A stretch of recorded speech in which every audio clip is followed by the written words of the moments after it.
أعوذ بالله من الشيطان الرجيم. بسم الله الرحمن الرحيم. ولقد زينا السماء الدنيا بمصابيح وجعلناها رجوما للشياطين وأعتدنا لهم عذاب السعير.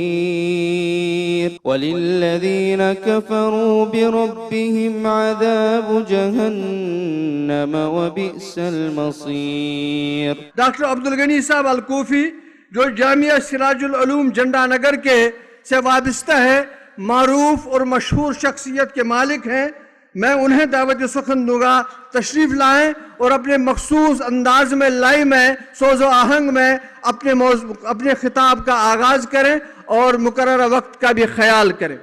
ڈاکٹر عبدالغنی صاحب الکوفی. السلام علیکم ورحمۃ اللہ وبرکاتہ. الحمد للہ رب العالمین والصلاة والسلام علی اشرف الانبیاء و امام المرسلین نبینا وقدوتنا وحبیبنا محمد بن عبد اللہ الامین وعلی آلہ وصحبہ ومن تبعہم بإحسان إلی یوم الدین. اما بعد فأعوذ باللہ السمیع العلیم من الشیطان الرجیم. بسم اللہ الرحمن الرحیم. وَكَذَلِكَ جَعَلْنَاكُمْ أُمَّةً وَسَطًا لِتَكُونُوا شُهَدَاءَ عَلَى النَّاسِ وَيَكُونَ الرَّسُولُ عَلَيْكُمْ شَهِيدًا.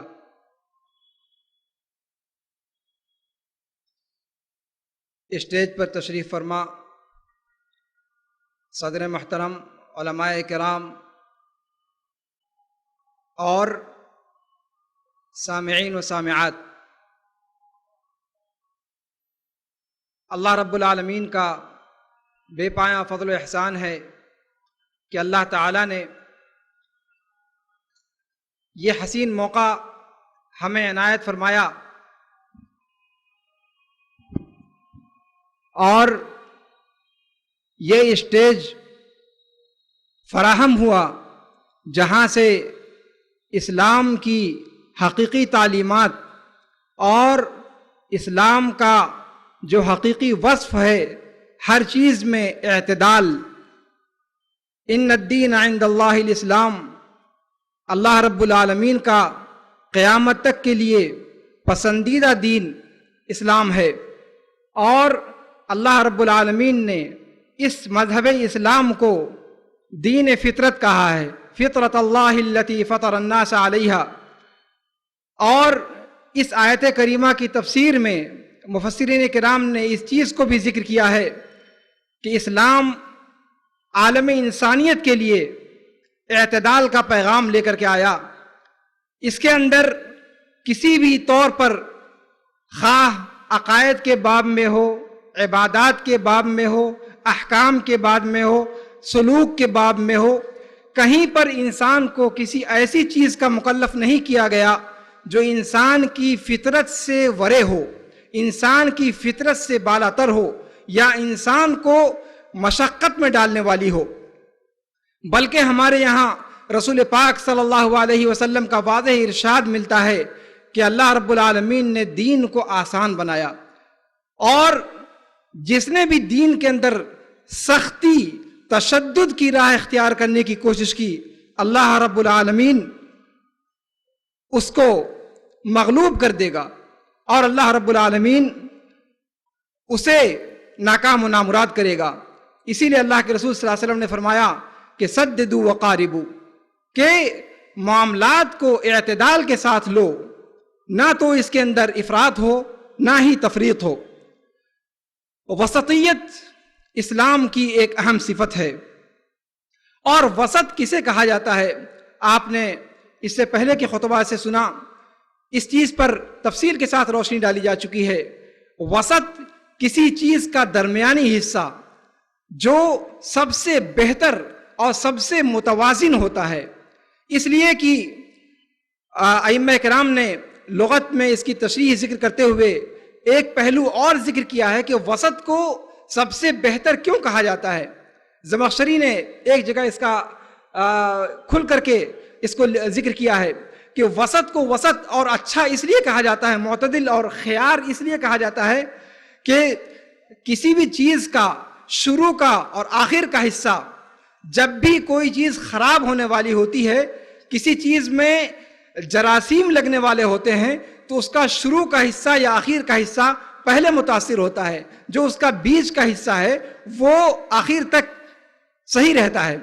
تو وسط اس اعتبار سے سب سے بہتر کہا گیا۔ وسط کا معنی ہوتا ہے اعتدال کے ساتھ ساتھ سب سے بہترین اور سب سے کریم حصہ۔ اللہ کے رسول صلی اللہ علیہ وسلم نے ایک روایت میں ارشاد فرمایا کہ خیر الامور اوساطھا، کہ معاملات میں سب سے بہتر وہ معاملہ ہے جو وسط ہو ہر چیز کے اندر۔ اور اسلام کے حوالے سے جب بات کی جاتی ہے، اگر اسلام کی تعلیمات کے حوالے سے، تو ہم اس کے مظاہر ہر باب میں دیکھتے ہیں۔ عقائد کے باب میں ہوں تو عقائد کے باب میں اسلام کے اندر اعتدال اور توازن ہے۔ کس طریقے سے اعتدال اور توازن ہے؟ اس طرح سے کہ توحید اور شرک کے پس منظر میں اگر آپ دیکھیں، اسلام نے توحید کی دعوت دی ہے، یعنی ایک ایسے خدا کا، ایک ایسے رب کو ماننے کی دعوت دی ہے جو رب ہمیں اپنی آنکھوں سے دکھائی نہیں دیتا، اس کے اسماء، اس کے صفات کے حوالے سے ہم اس کو پہچانتے ہیں۔ اور قرآن مقدس کا آغاز سورہ بقرہ کے اندر اللہ رب العالمین نے، جہاں سورہ بقرہ کے اندر اس سورت کا آغاز ہوتا ہے، وہیں پر سب سے پہلی صفت جو مسلمانوں کی ذکر کی ہے، اس میں آپ اللہ رب العالمین ارشاد فرماتا ہے کہ الف لام میم ذالک الکتاب لا ریب فیہ، کہ یہ اللہ رب العالمین کی طرف سے نازل کردہ کتاب ہے، اس میں کوئی شک و شبہ نہیں ہے۔ ھدی للمتقین، اور یہ تقوی اختیار کرنے والوں کے لیے سراپا ہدایت ہے۔ اور یہ متقین کون ہیں؟ سب سے پہلا وصف جو بیان کیا گیا، الذین یؤمنون بالغیب، جو غیب پر ایمان رکھتے ہیں۔ اور غیب پر ایمان رکھنے کا مطلب یہ ہے کہ یہ باتیں جو شریعت کے ذریعے سے ہم تک پہنچی ہیں، جو رسول پاک محمد رسول اللہ صلی اللہ علیہ وسلم پر اللہ رب العالمین کی طرف سے وحی کے ذریعے سے اللہ کے رسول صلی اللہ علیہ وسلم تک پہنچی، اور اللہ کے رسول صلی اللہ علیہ وسلم نے ان کی تبلیغ ہم تک کی، ان کے ذریعے سے جو چیزیں پہنچی ہیں، اللہ کے رسول صلی اللہ علیہ وسلم نے فرمایا کہ اللہ رب العالمین پر ایمان لاؤ، اللہ رب العالمین کی صفات ایسی ہیں، اللہ رب العالمین کے اسماء ایسے ہیں، وہ رحمان ہے، وہ رحیم ہے، وہ غفار ہے، وہ بولتا ہے، وہ آسمان دنیا پر اترتا ہے اپنے جتنی بھی صفات اللہ کے رسول صلی اللہ علیہ وسلم نے ذکر فرمائی ہیں اللہ رب العالمین کی، ان صفات اور ان اسماء کے حوالے سے ہم اللہ رب العالمین کو پہچانتے ہیں۔ ہم نے اللہ کو دیکھا نہیں ہے۔ اللہ کے رسول صلی اللہ علیہ وسلم نے اسی طریقے سے جنت کی بشارت دی اور جہنم سے ڈرایا۔ جنت، اللہ کے رسول صلی اللہ علیہ وسلم نے فرمایا کہ نیکوکاروں کے لیے جنت ہے، بدکاروں کے لیے، گناہ کا کام کرنے والوں کے لیے اللہ رب العالمین نے عذاب کی جگہ تیار کر رکھی ہے، جہنم ہے۔ یہ ساری کی ساری چیزیں، اس کے علاوہ اسلام کی عقیدے کی تعلیمات میں یہ بھی آتا ہے کہ ہمارے اعمال نوٹ کیے جاتے ہیں، کرامن کاتبین، وہ ہم پر متعین ہیں، اللہ رب العالمین کی طرف سے فرشتے متعین ہیں جو ہمارے سارے اعمال کو نوٹ کرتے ہیں، اور قیامت کے دن وہ سارے ہمارے اعمال پیش کیے جائیں گے۔ یہ ساری کی ساری چیزیں ہماری نگاہوں سے اوجھل ہیں، لیکن شریعت کے حوالے سے ہم تک پہنچی ہیں، ہم ان پر آمنا و صدقنا کہتے ہیں، ان کا اعتراف کرتے ہیں، اس کی تصدیق کرتے ہیں، اور اس پر ایمان لائے بغیر ہم دائرہ اسلام میں داخل نہیں ہو سکتے۔ اب اس چیز کو، اس کا دو پہلو ہے، ایک پہلو افراد کا ہے اور ایک پہلو تفرید کا ہے۔ کیسے افراد و تفرید اس کے اندر آئی؟ ایک ذہنیت ایسی بنی کہ جس ذات کو ہم اپنی آنکھوں سے مشاہدہ جس کا نہیں کر سکتے، جس ذات کا اپنی نگاہوں سے اس کو دیکھ نہیں سکتے، اس پر ہم ایمان کیسے لائیں؟ لہذا، اور یہ چیز توحید، میں آپ کو یہاں پر بتلا دوں، علماء کرام نے، ائمہ کرام رحمہ اللہ نے بہت کھل کر کے اس چیز کی حقیقت کو بیان کیا ہے کہ جتنے بھی وثنیت پرست طبقے ہیں دنیا کے اندر، شرک کا جتنا بھی شرک کے مظاہر پائے جاتے ہیں، علامہ بکر ابو زید رحمہ اللہ ایک اس دور کے بہت بڑے عالم گزرے ہیں، شیخ اسلام ابن تیمیہ ابن قیم کے حوالے سے، ان کو پڑھ کر کے انہوں نے ایک مستقل کتاب لکھی ہے توحید کے نام پر. اس میں انہوں نے اس چیز کو بہت صراحت کے ساتھ لکھا ہے کہ وثنیت پرست قومیں جتنی ہیں حقیقت میں یہ بھی توحید پر قائم ہیں، لیکن توحید کے مفہوم میں خلل آ جانے کی وجہ سے ان کے ہاں یہ مظاہر پیدا ہوئے. اور چاہے وہ نجوم ستارہ پرست قوم ہو یا بتوں کی پرستش کرنے والی قوم ہو، کس طریقے سے یہ شرک کے مظاہر اقوام کے اندر آئے اس پر تفصیل کے ساتھ انہوں نے روشنی ڈالی ہے. وہ یہ سمجھتے تھے کہ اللہ رب العالمین جو آسمانوں پر ہے، جس کی ذات بابرکات آسمانوں پر مستوی ہے، عرش پر مستوی ہے، وہ یہ سمجھتے تھے کہ اس کو دیکھے بغیر ہم اس کی عبادت نہیں کر سکتے، لہٰذا اس کا تقرب حاصل کرنے کے لیے وسیلہ اختیار کرنے کی ضرورت ہے. اور وسیلہ اختیار کرنے کے لیے کچھ ہستیوں کو انہوں نے تقدس کا درجہ دے دیا، اور ان ہستیوں کے ذریعے سے یا ان مظاہر کے ذریعے سے جو ستارہ پرست قوم ہیں، انہوں نے ستاروں کو اللہ رب العالمین کا مظہر سمجھا، اللہ رب العالمین کا اوتار سمجھا. اور اوتار سمجھ کر کے وہ یہ نہیں سمجھتے تھے کہ ستارہ ہی خدا ہے، بلکہ ستارے کے اندر اللہ رب العالمین کا مظہر پایا، اور مظہر پانے کے بعد پھر ستاروں کو پوجنا شروع کر دیا. اس طریقے سے جو ہے بت پرستی وجود میں آئی. تو یہاں پر آپ دیکھیں کہ غلو پیدا ہوا. اللہ رب العالمین نے کہا کہ ہمیں بغیر دیکھے مانو. جب اللہ رب العالمین کے اس حکم سے سرتابی کی گئی اور یہ کہا گیا کہ صاحب بغیر دیکھے نہیں مان سکتے، اس کا ایک مظہر ہونا چاہیے، اور مظہر جب رہے گا ہماری آنکھوں کے سامنے تو ہم اس کی عبادت کر سکتے ہیں. لہٰذا انہوں نے کسی نے بت ایجاد کر لیا، کسی نے ستاروں کی پرستش کر لی، کسی نے اور جو فطرت کے مظاہر ہیں، ایسے مظاہر جس سے انسان خائف ہوتا ہے یا ڈرتا ہے. اور آپ ہندو مذہب کے اندر بھی دیکھ لیں، ان کے دیوی دیوتاؤں کو دیکھ لیں، کس طریقے کی شکلیں آپ کو نظر آتی ہیں. کہیں انتہائی بھیانک شکلیں دکھائی دیتی ہیں. بھیانک شکلوں کو اس لیے بنایا گیا کہ ان کے اندر یہ اعتقاد رکھا گیا کہ یہ اپنے دشمنوں کو ستیہ ناش کر دیتا ہے، دشمنوں کو ہلاک و برباد کر دیتا ہے. تو ان کے تخیل میں جس طرح کی شکل آئی، اس شکل کو کسی نے بنایا، اور اس بنانے کے بعد اس کو جو ہے اس کی پرستش شروع ہو گئی. اس طریقے سے غلو کے ذریعے سے توحید کے اندر خلل آیا. اور دوسرا پہلو اس کا یہ ہے کہ کچھ لوگوں نے مشبہہ کی راہ کو چھوڑ دیا، تشبیہ کی راہ کو چھوڑ دیا، تمثیل کی راہ کو چھوڑ دیا، اور تعطیل کی راہ کو اختیار کر لیا. انہوں نے کہا کہ نہیں، اللہ رب العالمین سمیع و بصیر نہیں ہے. اللہ رب العالمین کی ساری صفات سے اللہ کو عاری کر دیا کہ اگر اللہ کے ساتھ صفات ثابت کریں گے، اللہ رب العالمین کا وجود ثابت کریں گے، اللہ کے ساتھ بقیہ چیزوں کو ثابت کریں گے، تو اللہ رب العالمین کے ساتھ تشبیہ لازم آئے گی. تشبیہ لازم آئے گی، اس کا مطلب یہ ہے کہ انسان بھی، اللہ رب العالمین بھی جسم ہے، اللہ رب العالمین بھی مخلوق ہے، اور مخلوق فنا ہونے والی ہے، لہذا اس چیز کا انکار کر دیا. اور اس کے بعد معطلہ کی فرقے وجود میں آئی. یہ اسماء و صفات کی بحثیں، اس میں آپ کو میں مزید نہیں گھسیٹوں گا. یہ کہنا ہے کہ توحید کے اندر بھی خلل افراط و تفرید کی وجہ سے آیا، غلو اور اعتدال سے تجاوز کرنے کی وجہ سے آیا. جب عقائد سے آپ عبادات کے اندر آئیے، عبادات کے اندر غلو اور اعتدال سے ہٹنے کی وجہ سے کتنی زیادہ پریشانیاں پیدا ہوتی ہیں. اور افسوس کے ساتھ کہنا پڑتا ہے کہ ہندوستان کے اندر، ہندوستان، بر صغیر، پاک و ہند اور نیپال اور بنگلہ دیش، اس علاقے میں جو اسلام کی اصل نشر و اشاعت جو شروع میں ہوئی پہلی صدی ہجری کو چھوڑ کر، پہلی صدی ہجری میں صحابہ کرام رضوان اللہ علیہم اجمعین کے زمانے میں، اور اس کے بعد حجاج بن یوسف الثقفی کے زمانے میں جو اسلام ہندوستان میں پہنچا، جنوبی ہند میں تجارت کے راستے سے پہنچا، اور مغربی ہند میں بھوج اور کچھ کے راستے، بھڑوچ کے راستے سے اور تھانے کے راستے سے جو اسلام آیا، سندھ کے اندر داخل ہوا محمد بن قاسم کے ذریعے سے، وہ اسلام کی حقیقی تصویر تھی، اور وہ مسلک سلف کے پر قائم وہ لوگ تھے. اور صحابہ کرام رضوان اللہ علیہم اجمعین اور تابعین اعظام کے ذریعے سے جو مذہب پہنچا تھا، جو اسلام پہنچا تھا، وہ اسلام کی حقیقی تصویر تھی. لیکن اس کو یہاں پر استقلال نصیب نہیں ہوا، اور وہ اسلام جو ہندوستان بھر میں پھیلا، وہ ایرانیوں کے ذریعے سے یا افغانیوں کے ذریعے سے، تاتاریوں کے ذریعے سے جو اسلام پہنچا، وہ اسلام آج جو ہندوستان کے اندر اتنا وسیع پیمانے پر دیکھنے کو ملتا ہے، وہ ان کے ذریعے سے آیا. اور یہ اسلام کی بگڑی ہوئی شکل تھی، تصوف کی ماری ہوئی شکل تھی. اور تصوف کا باب یہ اتنا خطرناک باب ہے کہ اس کے بارے میں انسان گفتگو کرتا چلا جائے اور گفتگو ختم نہیں ہوگی۔ سب سے اہم چیز جو تصوف کے بارے میں کہنا ہے وہ یہ کہ تصوف در حقیقت شریعت کے متوازی ایک نظام ہے جس کو رائج کرنے کی کوشش کی گئی اور شریعت کے بالمقابل لا کر کے اس کو جو ہے رکھا گیا، جس کی وجہ سے ساری پریشانیاں اور ساری گمراہیاں جو ہے عبادات کے باب میں، اخلاقیات کے باب میں اور عقائد کے باب میں آئیں۔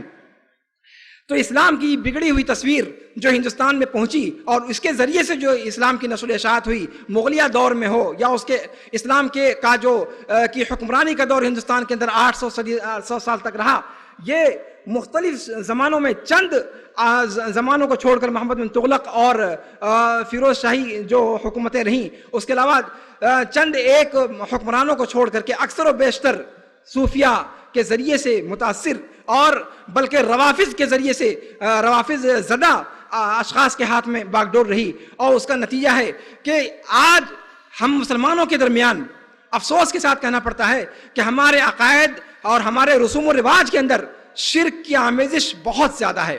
اور ابھی آپ نے ایک گفتگو میں سنا کہ جماعت اہل حدیث یا مسلک سلف پر کاربند اشخاص کو چھوڑ کر کے ہندوستان کے اندر یا بر صغیر کے اندر کسی بھی فرقے کے اندر کوئی ڈنکے کی چوٹ پر یہ نہیں کہہ سکتا کہ اس کے ہاں شرک کی آمیزش نہیں ہے، شرک کے مظاہر نہیں پائے جاتے ہیں۔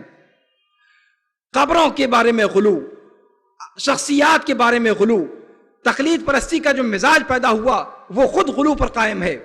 آج ہمارے بہت سارے بھائی کہتے ہیں کہ تقلید پرستی، یہ آپ اس کو غلط کہتے ہیں، جبکہ سعودی عرب کے اندر بھی تقلید پرستی ہے اور فلاں جگہ تقلید پرستی ہے۔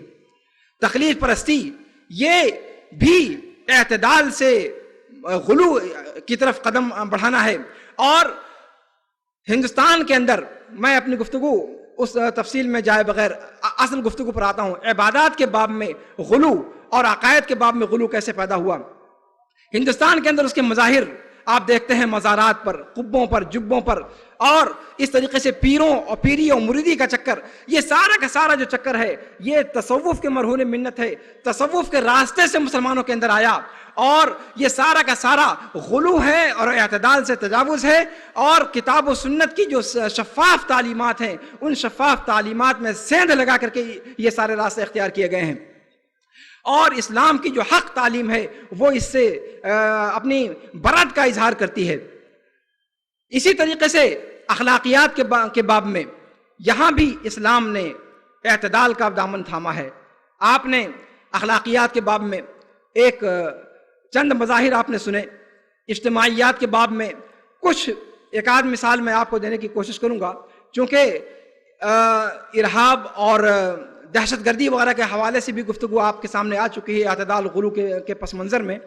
میں جو گفتگو ہو چکی ہے اس کا اعادہ کیے بغیر جو جوانب ہمارے سامنے ابھی تک نہیں آئے ہیں ان کی طرف میں اشارہ کرنا چاہتا ہوں۔ اعتدال اور وسطیت سے خروج کی شکلیں آج اسلامی معاشرے کے اندر ہر سطح پر آپ کو نظر آئیں گی اگر آپ غور کریں۔ اسلام نے عورتوں کو جائز مقام دیا، عورتوں کو جائز مقام دیا، ہر جگہ پر مردوں کے بعد عورت کا درجہ رکھا، عورتوں کے حقوق کی پوری حفاظت کی، وراثت میں اس کو حصہ دیا۔ اور مذاہب کے اندر آپ دیکھ لیں کہ عورتوں کے حقوق کی پامالی کی گئی، بلکہ ایسے ادوار گزرے ہیں، بلکہ اس دور میں بھی آپ نے اس حوالے سے بھی کچھ گفتگو آئی ہے کہ اگر لڑکی ہے اور مادر رحم میں اس کا اندازہ ہو جاتا ہے کہ حمل مؤنث ہے، عورت کا ہے، اس کو ساقط کروا دیا جاتا ہے، بچی ہے تو اس کو ساقط کروا دیا جاتا ہے۔ آج بھی زندہ درگور کرنے کی یہ شکلیں موجود ہیں اور گزشتہ امتوں کے اندر بھی یہ شکلیں موجود تھیں۔ اسلام نے اس کے مقابلے میں عورت کو مقام عطا فرمایا، عورت کو عزت و منزلت عطا فرمائی۔ نہ صرف یہ کہ معاشرے کے اندر اس کو مردوں کا نصف قرار دیا، بلکہ حقوق کے میدان میں بھی اس کے ہر طرح کے حقوق کی پاسداری کی اس کا لحاظ رکھا، یہاں تک کہ وراثت کے اندر بھی اس کو حصہ دیا۔ آج اعتدال کا جو مظہر لڑکیوں یا عورتوں کے تعلق سے اسلام نے اپنی تعلیمات میں رکھا ہے، آج ہمارے سماج اور سوسائٹی میں کیا اس پر عمل ہو رہا ہے؟ کیا عورتوں کو ان کے حقوق دیے جا رہے ہیں؟ کیا وراثت میں عورت کا حصہ دیا جا رہا ہے؟ یہ غور کرنے کی چیز ہے. جب ہم اعتدال اور وسطیت کے موضوع پر بات کریں تو ہر جوانب پر ہماری نگاہ ہونی چاہیے، تمام جوانب پر ہماری نگاہ ہونی چاہیے. اور ہم اس اسٹیج سے اسی لیے یہاں پر جمع ہوئے ہیں کہ اسلام کی جو وسطیت کی تعلیم ہے، ہر میدان میں اسلام کی وسطیت کے مظاہر کو اپنے علم اپنے ذہن میں لائیں، اس کو برتیں، اس کے جو مظاہر ہمارے یہاں نہیں پائے جاتے اور جس چیز میں خلل پایا جاتا ہے اس کی اصلاح کی کوشش کریں. تو اسلام نے عورتوں کے حقوق کو رکھا ہے، اور وراثت سے ہم نے عورتوں کو محروم کیا، لڑکیوں کو وراثت میں حصہ دینے سے محروم کیا، جس کا نتیجہ یہ ہوا کہ اس کی جگہ پر ایک بدعت ایجاد ہوئی جسے جہیز کی بدعت کہا جاتا ہے، اور جو ایک لعنت کی شکل میں آج مسلم سماج کے اندر بھی بہت تیزی کے ساتھ پنپ رہی ہے. اور عوام الناس کا طبقہ کیا کہیے، مثقف طبقے کے اندر بھی اس طرح کی برائیاں اور یہ جراثیم پائے جاتے ہیں. اگر شریعت کے حکم پر عمل کرتے ہوئے اعتدال و توازن کے ساتھ اسلام کے جو احکام نافذ کیے ہیں ان کی تنفیذ کی جائے، عورتوں کو وراثت میں حصہ دیا جائے، ان کا جائز حق ان کو عطا کیا جائے. للذکر مثل حظ الانثیین، قرآن نے کہا ہے، اس قرآن کے صریح حکم کی تنفیذ کی جائے مسلم معاشرے کے اندر. آپ دیکھیں کیسے یہ برائیاں ختم ہو جاتی ہیں. ہندوستان، پاکستان اور بنگلہ دیش اور نیپال کے اندر بر صغیر کے تناظر میں، تصوف کے تناظر میں نے گفتگو میں کچھ باتیں ذکر کی تھیں. اسلام کے اندر اعتدال کا پہلو یہاں بھی میں آپ کو ذکر کرنا چاہوں گا ایک دوسرے حوالے سے، کہ اس ذہنوں کے اندر جب غلو آتا ہے تو انسان کو شریعت نے انسان سمجھا ہے، شریعت نے انسان کو انسانیت کے دائرے میں رکھا ہے. فرشتوں اور شیطانوں دونوں کو اللہ رب العالمین نے خیر و شر کی قوت بنایا ہے، اور انسان کے اندر اللہ رب العالمین نے خیر و شر دونوں قوتوں کو جمع کر دیا ہے. وَهَدَيْنَاهُ النَّجْدَيْنِ وَنَفْسٍ وَمَا سَوَّاهَا فَأَلْهَمَهَا فُجُورَهَا وَتَقْوَاهَا قَدْ أَفْلَحَ مَنْ زَكَّاهَا وَقَدْ خَابَ مَنْ دَسَّاهَا. دونوں قوتیں اللہ رب العالمین نے انسان کو عطا فرمائی. اگر انسان چاہے تو بھلائی کے راستے کو اختیار کرے، اپنے نفس کا تزکیہ کرتے ہوئے صحیح راستے کو اختیار کرے، یا پھر اپنے نفس کو آلودہ کرے اور اس کو ڈھیل دے دے اور غلط راستے پر چل پڑے. اور اس مزاج کو سمجھنا ضروری ہے. اس مزاج کو نہ سمجھنے کی وجہ سے معاشرے کے اندر بگاڑ پیدا ہوتا ہے اور افراط و تفریط اور غلو کا شکار ہوتا ہے. اگر انسان کو فرشتہ سمجھ لیا جائے جیسا کہ مثالیین سمجھتے ہیں، مثالیین آپ جانتے ہیں کہ فلسفہ ایک فلسفی مذہب ہے باقاعدہ. مثالیین وہ یہ سمجھتے ہیں کہ ہر چیز میں اس کی جو اعلیٰ ترین مثال ہے اس کی تطبیق کی جائے، لہٰذا انسان کو انسانیت کے دائرے سے نکال کر فرشتہ بنا دیا جاتا ہے. جن کے اندر شر کی قوتیں سرے سے نہیں ہیں، انسان کو فرشتہ صفت ہونا چاہیے، اور اگر نہیں ہے تو اس کے اوپر اس طرح کے احکام نافذ کیے جائیں. اور دوسرا اس کے مقابل میں ایک گروپ ہے واقعیین کا. واقعیین وہ انسان کے اندر جو روحانی پہلو ہے اس روحانی پہلو کو مکمل طور پر نیگلیکٹ کر دیتا ہے اور انسان کو شیطان کی صف میں کھڑا کر دیتا ہے، اور شہوانی اور حیوانی جذبات کو غلبہ دے کر کے جس طریقے سے ایک درندہ ایک حیوان زندگی گزارتا ہے اس طریقے سے انسان کو زندگی گزارنے کی تعلیم دیتا ہے. مذہب اسلام دونوں کے درمیان ہے، نہ افراط ہے اور نہ تفریط ہے. غلو جب بھی پیدا ہوگا تو معاشرے کے اندر بگاڑ پیدا ہوگا، معاشرے کے اندر بدعتیں پنپیں گی، معاشرے کے اندر فساد پیدا ہوگا. بدعت پیدا ہوتی ہے، پھر بدعت وہی آگے چل کر کے جب جڑ پکڑ لیتی ہے تو شرک کے درجے تک پہنچ جاتی ہے اور پھر انسان ہلاک و برباد ہو جاتا ہے. اللہ رب العالمین سے دعا ہے کہ اللہ رب العالمین ہمیں اسلام کے صحیح مزاج کو سمجھنے کی توفیق عطا فرمائے. اللہ رب العالمین ہمیں اسلامی تعلیمات کو اپنی زندگی میں نافذ کرنے کی توفیق عطا فرمائے. اللہ رب العالمین ہمیں غلو سے بچائے. اللہ رب العالمین ہمیں غلو اور تقصیر دونوں سے بچائے، اور اسلام کی جو صفت ہے اعتدال، اللہ رب العالمین اس صفت کو ہمیں اختیار کرنے کی توفیق عطا فرمائے. اللہ رب العالمین جب تک ہمیں زندہ رکھے، اسلام پر زندہ رکھے، جب ہمارا خاتمہ ہو تو خاتمہ بالخیر ہو. آمین. وآخر دعوانا الحمدللہ رب العالمین. سبحانک اللہم و بحمدک، اشہد ان لا الہ الا انت، استغفرک و اتوب الیک.